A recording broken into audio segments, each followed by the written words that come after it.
Hey guys, what's up? It's Darren here and welcome to episode 7 of RTG. I know it's been quite a while since the previous episode. I've been kind of slacking off lately, and with the EUC coming out like before my previous vid, I went to try out the beta a lot more and I spent most of my time on the beta before it came out. So those 2 weeks are kind of wasted there, and then with school I've been just too busy.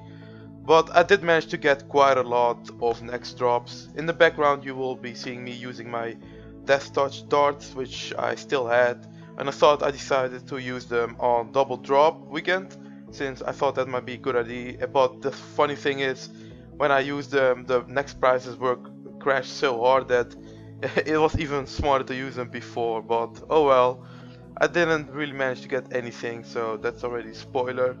Also, based on the comments and feedback I got on the previous episode, I'm deciding to not do the kind of giveaway, because I know that a lot of people don't really like YouTubers doing giveaways. They kind of lose respect for them, and I agree. Like, I also think that items should be gained by doing something for it. So I'm not gonna do the giveaway, and the prices are so bad at the moment, doesn't really matter that much. And also another suggestion was to include, like, if somebody else gets the drop, that I should include it to the drops list. But I did want to do that first, but I managed to get quite a lot of drops myself the past few weeks, so I'm not gonna do that. I managed to get a full set of armor complete, so you'll see that later on. So I'm not gonna do that. I'm just gonna stick with my original plan to only count items that I get myself towards the drop list. Alright, let's start off first with the furthest drops. These aren't in order, but I'm gonna do them set by set. So Teak Plank received a furthest mask, which was a 3-man split, I believe, or 4-man. So it was a pretty bad split, but he got it, so it didn't count towards my drop. The next drop was pretty funny. I was in a 4 or 5-man team, and me and my friend Koen died at the same time as my next died. So the drop wasn't of the people at next, so it was me or Koen who got the furthest book. We never know because it didn't show up at adventure logs or on the news feed, so this still remains a mystery, but I think it was Koen's drop, so I'm not gonna include it. Time for the last furthest item split, and it's not my drop again. Wooks did manage to get the furthest rope legs, so it was a 3-man split, which wasn't really bad. But I didn't manage to get any first drops myself. So on to the next set. It's time for some epic Torva splits. And the first drop is Torva Gloves, which Koen managed to get. So those are pretty epic to get, but then I managed to get a lot more Torva Gloves. So the second Torva split was Torva Boots by Pro King PVM. So that's another pair of boots. I believe I've got a few more in previous ones. So then it's time to get another pair of gloves, and this time by Wooks, which he also got then the furthest rope legs in the same trip. Then finally for another split, and Wooks managed to get Torva Platelegs, which is epic because there were quite a lot back then. So those are pretty some epic splits from Wooks. Then it's finally my time to get a item. And it's an item I've already got before, and it's Torva Helm. So I think I've got it like 2 times or 3 times by now. Yep. And now it's finally time for a really big split.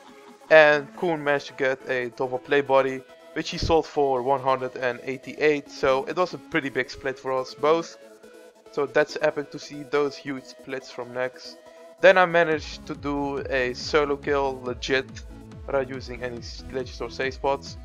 And I managed to get myself another pair of Torva Boots, but this time solo, so I can keep this in my bank tab. I don't have to sell it, so that's always epic to see in the bank tab. Time to summarize what I've got for the Torva drops. I've only managed to get the Torva Helm, which I already had, so it's 2 times now, and I managed to get the Boots solo, so that still leaves us with the Plate Body and the Gloves to get. Hopefully I want to see that Plate Body on the ground myself. Like, I've never seen a Torva Plate Body on the ground, sadly, but hopefully it will come soon, and it will be epic if I manage to get it solo. Now it's time for the Pernix items, and most of my items were from Pernix drops. So the first one is Pernix Boots, and I almost killed myself there because I didn't stay away far enough. Then I got Pernix Chaps, which is a new drop as well, and this was also like a few days after EUC came out. And then I managed to get myself a pair of Bandos Gloves, and these were also new, so that's 3 items I can already cross off my list. Then on double loot weekend I managed to get Pernix Boots 2 times, so the spread wasn't really that high, and didn't get anything else. It was a pretty sad weekend. So then I was duoing with Koen and I managed to get Pernix Body, which is a pretty epic split. I sold it for like 120, so a good duo split overall. Then Koen managed to receive Pernix Chaps, which was also a pretty good split. I already had those, so it didn't really matter that he got those. And then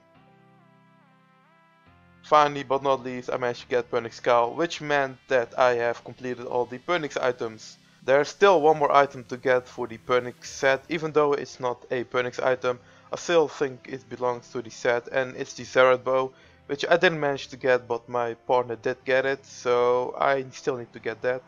Alright, it's time to summarize the Pernix items. So previous episode I had 0 Pernix items, and I managed to get the full Pernix set. So I've got the cowl, the body, the chaps, gloves, and I managed to get boots 2 times, even 3 times if you include the double drop. So I would say that was a pretty epic episode for Pernix. I still need the Saradomin so I can fully cross off the Pernix items. So the next episode hopefully is gonna include the Saradomin. Alright, let's have a quick look at the Peng tab. So not really a lot has changed with the normal Cold Wars items like the Armadyl stuff. Only thing that changed here is the Bandos Sword. I managed to get one myself while PKing, so I still have to sell it, so I only actually have one Bandos Sword. But except for that, I managed to get loads of like torso seeds, coal, 50k coal, that's quite a lot, and I even sold some. So also the Onyx bolts, this is quite a lot of worth. Then here obviously are the next items, so the Torva Helmet, Platelegs and the boots, which are the only Torva items I got. Then the full Pernix set is here, so I still need to get full furthers with the book and wand, and a few more Torva items, and the Saradomin obviously to complete it. So the tab is looking cool, pretty cool I think. So let's see the list. Right, so the overall list, I am on 34 effigies still. I haven't gotten any effigies from Nex. I don't know, I think it's bugged. She doesn't drop effigies anymore. I haven't seen anyone get one.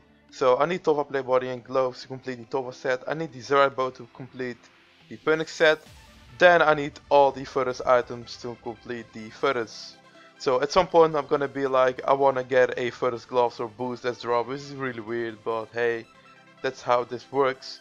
So I kinda hope to finish this before Combat King comes out, which I think is gonna be over 2 weeks, since they already announced that he's gonna be in behind the scenes.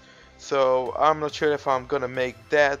Hopefully I can still do both, like if Combat King isn't really that fun or doesn't drop any good stuff, I can still go next, but we'll see. So thanks for watching guys, and be sure to give it a like if you enjoyed it, and I'll see you the next time.